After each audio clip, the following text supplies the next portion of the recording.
Perkenalkan, saya Rizka Indriana, calon guru penggerak angkatan 11 Kabupaten Oku Timur dari instansi SMA Negeri 1 Blitar 3. Pada kesempatan kali ini, saya akan melaksanakan percakapan pra-observasi supervisi akademik dengan Ibu Ratih Fadila Dirgarini. Beliau adalah guru kimia di SMA Negeri 1 Blitar 3. Assalamualaikum Ibu Ratih. Waalaikumsalam Ibu Rizka. Gimana kabarnya hari ini Bu? Alhamdulillah sehat walaupun agak suaranya sedikit serak-serak dikit ya Bu. Alhamdulillah sehat Bu ya. Jadi hari ini adalah kegiatan kita berbincang-bincang mengenai kegiatan pembelajaran yang akan Ibu laksanakan di kelas. Kira-kira mau menggunakan kelas berapa besok Bu? Menggunakan kelas 11. Kelas 11 ya. Jadi saya sampaikan kembali bahwa besok kita akan melaksanakan observasi supervisi akademik ya Bu. Yang mau saya tanyakan adalah apakah Ibu sudah mempersiapkan semuanya sebelum masuk ke kelas? Sudah lengkap semua. Sudah modul aja ya. sudah siap semua Bu ya. Lalu selanjutnya yang ingin saya tanyakan adalah apa tujuan pembelajaran besok yang akan Ibu laksanakan? Jadi tujuan pembelajaran yang saya gunakan ada 3. Yang pertama menjelaskan faktor-faktor yang mempengaruhi laju reaksi. Yang kedua membuktikan pengaruh jumlah soda kue dan cuka terhadap pengembangan balon. Yang ketiga menjelaskan hasil reaksi dari soda kue dan cuka yang menyebabkan pengembangan balon. Baik, jadi ada 3 tujuan pembelajaran yang ingin dicapai ya. Dari tujuan pembelajaran itu, lalu area pengembangan apa yang akan Ibu capai pada pembelajaran ini? Oke, area pengembangan yang saya akan capai dalam materi tersebut yang pertama mengembangkan pemahaman peserta didik tentang faktor-faktor yang mempengaruhi laju reaksi. Yang kedua, meningkatkan pemahaman peserta didik dalam pengaruh jumlah soda kue dan cuka terhadap pengembangan balon. Yang ketiga, meningkatkan pemahaman tentang hasil reaksi dari soda kue dan cuka yang menyebabkan pengembangan balon. Dan yang keempat, mengembangkan sosial emosional anak, keterampilan sosial, bernalar kritis dan bertanggung jawab. Yang kelima, mengembangkan pembiasaan peserta didik yang menyangkut karakter positif. Baik, jadi yang saya catat di sini adalah intinya area pengembangan yang ingin Ibu capai adalah pemahaman materi itu sendiri, pemahaman materi itu sendiri. Lalu yang kedua saya catat tadi ingin mengembangkan keterampilan sosial emosional pada peserta didik. Oke. Selanjutnya adalah strategi apa yang mau Ibu rencanakan pada pembelajaran besok? Jadi pembelajaran besok itu saya melakukan sambil dengan praktikum. Jadi saya menyiapkan yang pertama lembar kerja peserta didik atau LKPD. Kemudian saya juga menyiapkan lembar evaluasi dengan memanfaatkan platform Quizzes. Kemudian model pembelajaran yang saya gunakan itu kooperatif learning dengan melakukan serangkaian eksperimen, kemudian mendiskusikan hasil eksperimennya dan diharapkan tercapai tujuan pembelajaran. Baik, jadi melalui praktikum Ibu sudah mempersiapkan strateginya, yaitu mempersiapkan LKPD, platform Quizzes dan eksperimen Bu ya. Oke.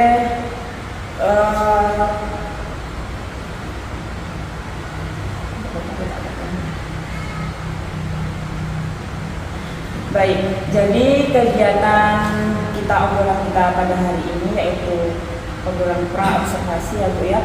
Ini kalau menurut saya dan mungkin Ibu juga rasakan Ibu akan lebih siap untuk melaksanakan pembelajaran di kelas dengan obrolan pra-observasi.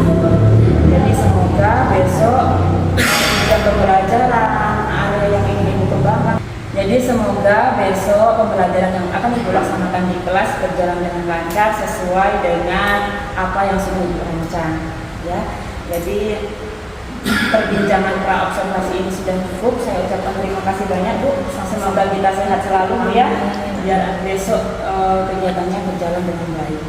Terima kasih Ibu Ratih. Demikianlah obrolan pra-observasi dari saya dan Ibu Rati. Terima kasih banyak, semoga bermanfaat. Wassalamualaikum warahmatullahi wabarakatuh. Oke, assalamualaikum warahmatullahi wabarakatuh.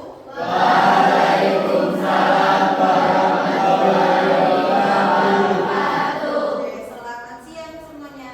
Oke, apa kabar semuanya?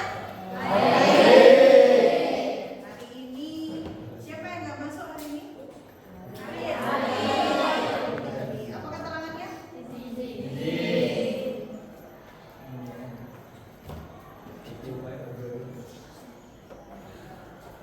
Hari ini kita akan melaksanakan praktikum ya. Jadi diharapkan kalau kegiatan praktikum ini kalian tahu apa hasil reaksi dari percobaan ini. Nah, hari ini sudah duduk berkelompoknya masing-masing? Kalau sudah, boleh maju ke depan ambil KPD yang mau kita pakai hari ini. Perwakilan aja satu orang. Bisa dimengerti? Bisa. Untuk mengukur volume cuka, kalian pakai gelas ukur seperti biasa. Nah, volume cuka ini kita pakainya sama ya semuanya. Jadi 45 mili semua. Untuk nanti perwakilan ngambil lagi. Boleh perwakilan lagi satu orang ambil alat-alatnya di depan. Cukup mengambil satu-satu ya.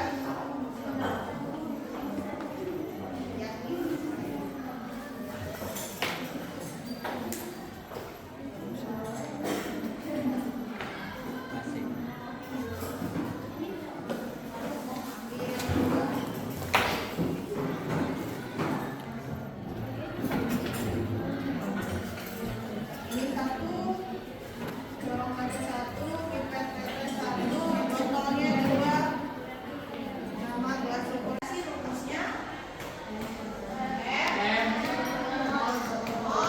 Dibagi nolnya dulu, berarti kita cari dulu nolnya rumusnya.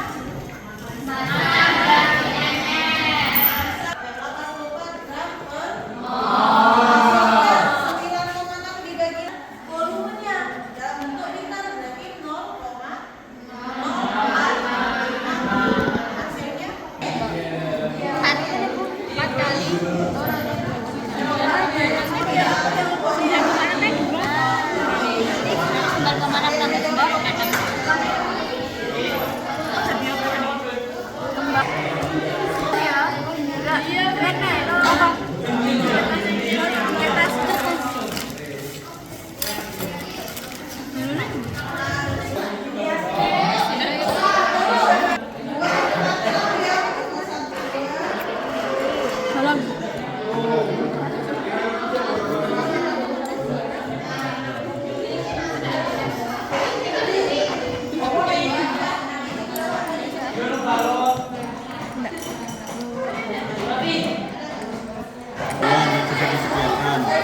Ini tabung reaksi begitu.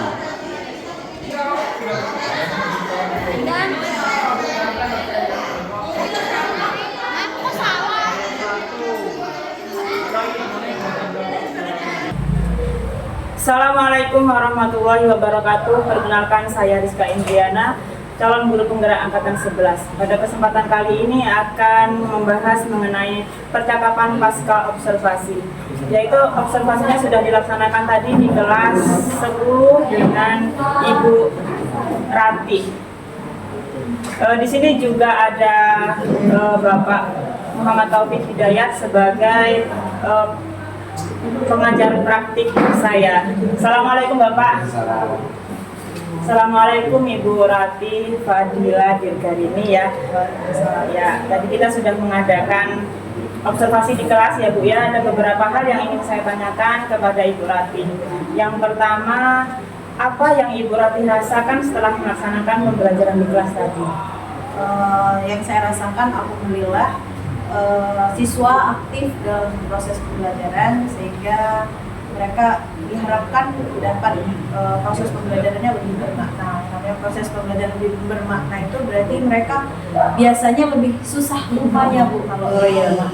Jadi Ibu merasakan siswa-siswa itu lebih aktif dan pembelajaran tadi bermakna mungkin karena ada praktis dan lain-lain. Ya, terima kasih Ibu. Yang selanjutnya adalah apakah tujuan pembelajaran yang direncanakan pada saat pra-observasi kemarin yang dulu kita pernah berbincang-bincang tuh apa sudah tercapai? Dari tadi menurut saya sudah tercapai karena pemahaman yang saya harapkan mereka dapatkan lewat proses pembelajaran itu sudah tercapai. Oke, jadi tujuan pembelajaran yang Ibu rasakan itu sudah tercapai juga ya. Selanjutnya, menurut Ibu nih, area pengembangan yang direncanakan pada saat pra-observasi apakah juga tercapai? Proses pembelajaran tadi, area pengembangan yang hendak dicapai sudah tercapai lewat seperti siswa memahami kenapa pengaruh dari soda kue terhadap cuka tadi apa, kemudian dilihat dari keaktifannya, mereka aktif bertanya, kemudian aktif juga menjawab dari pertanyaan tadi, kemudian siswa itu diajak berpikir kritis tuh sudah mampu seperti itu. Dan evaluasinya juga alhamdulillah sudah baik. Baik, jadi menurut Ibu sudah tercapai ya dari area pengembangan yang ingin Ibu capai kemarin. Selanjutnya nih, apakah strategi yang direncanakan pada saat pra-observasi juga sudah Ibu laksanakan? Bisa diingat kembali bahwa kemarin strateginya Ibu adalah ada sumber belajar ya Bu ya, yaitu LKPD, lalu menggunakan platform Quizzes kalau tidak salah ya. Nah itu apakah sudah Ibu laksanakan tadi? Tadi siswa dalam melaksanakan praktikum saya sudah memberikan modal kerja dan itu juga sudah terlaksana. Kemudian di akhir pembelajaran menggunakan evaluasi dengan platform Quizzes juga sudah dilaksanakan. Ada lagi yang lain Bu? Kalau selama kegiatan berlangsung model pembelajarannya juga sesuai dengan yang saya harapkan seperti itu. Model pembelajarannya pun juga baik, luar biasa Ibu Hati. Dan selanjutnya adalah apa yang menjadi hambatan atau kendala saat pelaksanaan proses pembelajaran tadi? Tantangan Ibu apa nih? Jadi tantangan menurut saya, tantangan yang saya rasakan yang namanya proses praktikum itu Bu kan mereka harus melakukan serangkaian praktikum lewat langkah-langkah pengerjaan yang sudah saya tuliskan di LKPD itu. Nah, karena tingkat pemahaman siswa itu berbeda-beda, jadi ada yang mungkin sekali baca langsung paham apa yang harus mereka lakukan pertama kali. Kemudian juga mungkin ada siswa yang tingkat pemahamannya cukup, itu lebih butuh 2-3 kali membaca, dan itu juga menurut saya jadi hambatan dan tantangan selama proses pembelajaran yang berlangsung. Baik, jadi hambatannya adalah tingkat pemahaman anak yang berbeda-beda ya. Makanya itulah kita perlu pembelajaran berdiferensiasi tadi Bu ya. Selanjutnya, apa yang menurut Ibu Rati masih kurang dalam pembelajaran yang dilaksanakan tadi? Yang masih kurang menurut saya lewat kegiatan itu, yang pertama siswa itu lebih manajemen waktunya seperti itu. Jadi saya sudah merencanakan mungkin pada proses melakukan praktikum itu 30 menit saya harapkan selesai, ternyata karena tingkat pemahaman mereka beda tadi agak sedikit lewat dari waktu yang saya harapkan, kayak bisa jadi 40 menit, 45 menit seperti itu. Jadi yang Ibu rasakan adalah waktu yang kurang Bu ya. Selanjutnya adalah apa yang menurut Ibu Rati sudah puas atau berhasil dalam pembelajaran tadi? Menurut saya puas karena saat kegiatan praktikum itu jadi siswa tuh langsung melaksanakan sendiri, langsung melihat sendiri proses pembelajaran, jadi mereka lebih aktif Bu daripada kalau kita pembelajarannya hanya lewat teori aja seperti itu. Kalau misalnya langsung praktik mereka langsung ngerti, oh ketika saya mencampurkan soda kue dengan cuka tuh ternyata ini yang dihasilkan, karbon dioksida yang dihasilkan, makanya balonnya tadi kembang seperti itu. Jadi mereka lebih antusias, jadi lebih tujuan pembelajaran yang saya harapkan lebih tercapai seperti itu. Jadi itu akan terasa puas jika mengadakan praktikum gitu ya. Jadi anak-anak itu lebih mudah memahami. Yang terakhir, pertanyaan untuk Ibu Ratih adalah apa hal positif yang sudah Ibu Ratih lakukan selama proses pembelajaran? Yang saya lakukan, hal positif yang saya lakukan selama proses pembelajaran, yang pertama menurut saya sudah merancang sedemikian rupa dengan menggunakan metode pembelajaran yang variatif, jadi menggabungkan antara praktikum, kemudian diskusi, mereka diskusikan, kemudian diakhiri dengan evaluasi. Dan juga saya memberikan umpan balik selama proses pembelajaran itu. Jadi saya memberikan umpan balik, apakah konsep yang diberikan itu sudah benar atau belum. Kalau misalnya belum, harus diperbaiki. Kemudian ketika sudah tercapai, saya memberikan apresiasi. Kemudian saya juga memberikan penguatan untuk mereka supaya lebih giat lagi untuk pembelajaran, dan diharapkan mereka semangat terus untuk melaksanakan pembelajaran. Luar biasa sekali. Yang saya tangkap adalah apa yang sudah Ibu rancang terlaksana dengan baik, sehingga Ibu sudah merasakan hal-hal positif ya Bu ya. Dan tentunya Ibu akan memberikan umpan balik, refleksi dengan peserta didik itu sendiri. Terima kasih banyak atas percakapan kita hari ini dan observasi kita sebelumnya tadi pada Pak Muhammad Taufik Hidayat. Terima kasih juga Pak. Baik. Demikianlah perbincangan kami, yaitu mengenai percakapan pasca observasi. Terima kasih, semoga bermanfaat. Wassalamualaikum warahmatullahi wabarakatuh.